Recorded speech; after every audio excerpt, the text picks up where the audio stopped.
De buurtsuper in Jesternijtjerk is in een Nijjoske stutsen. Aansoeboer en zijn broer en zus namen de attent mook in het dorp oer en gingen ermee aan de slag. De winkel gaat terug als buurtsuper Jesternijtjerk, maar met een oorconcept. Het concept is eigenlijk dat mensen mijn beperking hier komen te werken. En vanuit daar dat ze hier ontwikkelen, doorontwikkelen en uiteindelijk weer terugbrengen naar de maatschappij dat ze vieren dat lukt. Dat is eigenlijk het doel, zeg maar. In Gietcheck hebben we een grote dagbesteding die mijn broek draait. En hier hebben we nog een uitbreiding met dagbesteding.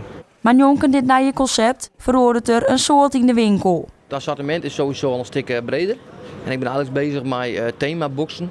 Denk aan een ontbijtpakket of een filmavondbox. En waar dingetjes erin zitten voor de band of voor de volwassenen die ze ophalen kunnen bij de supermarkt. En het bezwaardiging doen we natuurlijk doen.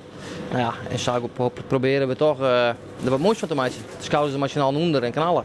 Tijdje is een grote groep dwaande met de laatste tarriedingen in de winkel. Het rent perfect. Ik moet zeggen dat de meesten nu uit Nijtjerk heel goed geholpen hebben bedrijven.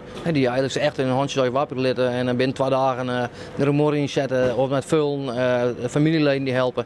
Dus daar ben ik echt heel blij mee hoe die gaat. Want dat is gewoon een hartstikke mooi dorp. En als je juist hoe we met elkaar het kleer krijgen, dat vind ik geweldig. Ik ga wel spanning op natuurlijk. Ik bedoel, hoop dat het goed draait. Dat die dingen die ik ga, dat die uiteindelijk goed gaan. Ik ben best wel wat zenuwachtig voor de opening. Sneuntemoorn om 9 uur opende de buurtsuper voor het eerste dwarren.